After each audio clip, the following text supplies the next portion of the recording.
Vamos a ver ahora un ejemplo práctico, luego David va a salir haciendo el ejercicio, de lo que es una curva de resistencia, lo que determinamos la resistencia variable en máquinas, ¿vale?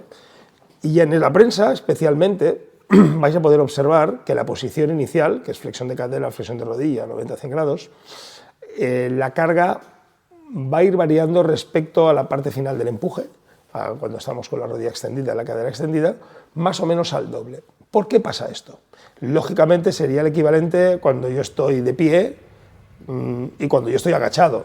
Podéis entender que me cuesta más esfuerzo cuando estoy agachado. En una prensa pasará lo mismo, ¿vale? Cambia un poco la columna, porque aquí no llega tanto esfuerzo en la columna porque tengo un punto de soporte, pero respecto a la rodilla y la cadera pasa algo parecido.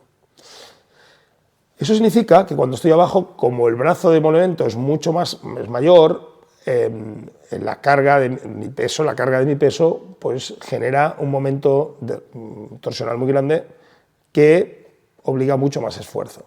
Y conforme extiendo, me levanto o en la prensa empujo, ese esfuerzo, si la carga se mantiene, disminuye de manera muy clara. Para poder comprobar cómo podríamos equilibrar, hacer ese match entre la capacidad que yo tengo de generar fuerza y la resistencia que me llega, no hay nada más fácil, y eso explicaremos en capítulos más adelante, sobre todo con la robótica, que poder hacer test de fuerza. Si imaginaros que yo, voy a poner un ejemplo porque lo voy a hacer en más posiciones, pero por hacer uno básico, en la posición inicial hago empujo contra un dinamómetro o con una máquina con robótica, como hacemos, hago un esfuerzo y yo doy 100 kilos de fuerza. Luego le pido que haga ese mismo esfuerzo en diferentes posiciones y pongamos que al final, para hacerlo fácil y resumirlo, digo haz fuerza y puedo hacer 200. ¿Porque el músculo es más fuerte? No, el músculo es más débil en esa posición. A lo mejor es la mitad de fuerte, pero es que tiene 4 veces mejor ventaja mecánica. Eso significa que, curiosamente, en la prensa suele salir que en la parte final solemos tener aplicar el doble de fuerza. No porque el músculo, vuelvo a repetir, sea más fuerte, sino porque el brazo en momento es infinitivamente mucho más pequeño, ¿vale? Eso hace que el resultado final de la ecuación sea que pudiera o puedo mover el doble de carga cuando estoy en extensión respecto a cuando estoy en posición inicial. Lo ideal sería, por lo tanto, que la máquina generara biomecánicamente ese perfil, que me fuera aplicando el doble de carga al final del rango, o parecido a ello, respecto al inicio. Y de manera progresiva, por ejemplo, si yo empiezo con 50 kilos, que yo acabara con 100, si yo empiezo con 40, con 80.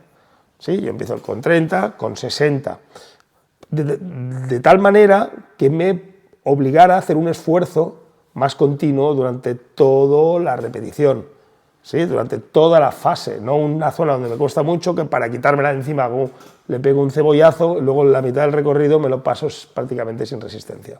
Podéis comprobarlo con máquinas, ahora vais a verlo aquí, y vais a ver cómo la carga, y si podéis estar viéndolo como David lo mueve, pasa más o menos esos 40 kilos y vamos viendo cómo prácticamente pues va doblando, va subiendo, va subiendo, va subiendo, va doblando, y de la misma manera lo podemos ver mientras vuelve en excéntrico, que vas viendo que la carga sí se va disminuyendo. Esto sería el equivalente a que si yo estoy haciendo un squat, pues conforme extiendo y subo para arriba, se me van poniendo más cuerdas, más peso, más discos, y conforme bajo me va quitando discos, para que no me quede clavado en una posición normalmente abajo, que es lo que pasa en la prensa, en el inicial, que es lo que nosotros determinamos un sticking point, una posición donde me cuesta un esfuerzo mucho mayor y en la cual, en la que me fatigo un poco, de ahí ya no paso, ¿sí?